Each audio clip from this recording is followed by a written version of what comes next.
Vous écoutez Culture Média sur Europe 1, 9h30, 11h avec Thomas Hill et avec votre invité ce matin. Thomas, vous recevez l'humoriste Monsieur Poulpe pour son spectacle Nombril qui sera diffusé demain soir. Alors c'est top, on est samedi, on pourra veiller parce que c'est à 23h20 sur Canal+, et c'est déjà disponible sur MyCanal. Et il est temps de parler musique avec Joe. Si mais alors Joe, pas de doute, l'été a bel et bien commencé, ce qui veut dire qu'on peut commencer là à préparer nos playlists de congés. Absolument, mon cher vacancier en devenir, on y est, ce moment où les artistes dégainent leurs meilleurs morceaux, les plus à même d'accompagner vos précieux jours off. On va commencer avec Alba. Alba, ce n'est pas qu'un prénom, c'est une jeune artiste qui a du chien, elle chante en français et en espagnol, elle joue de plusieurs instruments, elle compose ses chansons délicieuses qu'elle interprète d'une voix assez impressionnante. À mon avis, Alba va très vite se faire un prénom dans le paysage pop français.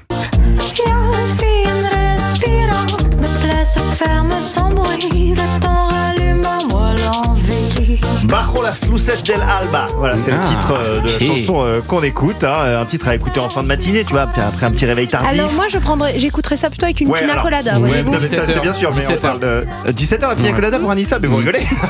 C'est beaucoup trop tard. J'ai pas dit que c'était la première. Ah oui, d'accord, voilà, ok. C'est très bien, mais vous pouvez aussi piquer une petite tête dans la piscine avant, si vous voulez.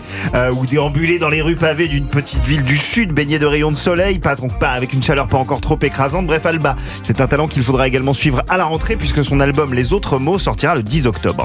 On reste dans les jeunes françaises à prénom en A avec Nala. Absolument, Nala, c'est elle aussi une artiste qui sait faire plein de trucs. Elle chante, elle compose, elle s'autoproduit, elle mène sa barque un peu en indépendante. On a également pu la voir, sachez-le, en intervenante spécialiste dans des médias musicaux pour parler de R&B, de jazz, de soul. Elle se présente comme étant une chanteuse pop soul sarcastique. Ce qui est certain, c'est qu'elle a le sens de l'humour puisque son premier album s'appelle Curriculum Vite Fait. Il est sorti hier soir. J'aime bien le titre. Et il faut absolument que vous le preniez en vacances. Efface mes inquiétudes et demande-moi. Est-ce que tu veux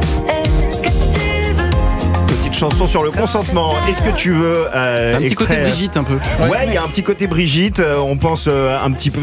En fait, c'est soul avec des inflexions un petit peu jazzy. On pense à Sinclair aussi de temps en temps. Ouais, j'ai même pensé à Ophélie Winter version années 90. Moi j'aurais dit Olivia Ruiz un petit peu. Olivia Ruiz dans la voix, il y a quelque chose. Mais c'est nul de comparer finalement, car l'artistique est incomparable. Exactement. Et vous voyez, je trouve que Nala, à la différence d'Alba, ça va mieux avec un Mojito par exemple. Ah ouais, très bien.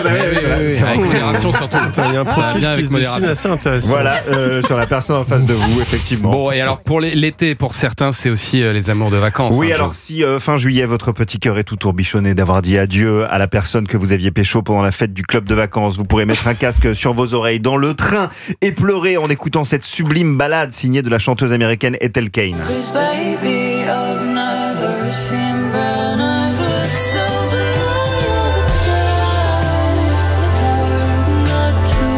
Côté Billie Eilish, ça. Ouais, voilà, on est complètement dedans. Ça s'appelle Nettles, le titre de la chanson. L'artiste, c'est Ethel Cain. On est en plein spleen d'été et c'est un gros coup de cœur personnel. Son album sort le 31 août, mais en attendant, écoutez cette chanson, je vous en conjure. Bravo pour ces belles idées. Alba, Nala, Ethel Cain. Ça nous fait déjà pas mal de petites pistes pour cet été. Merci, Joe.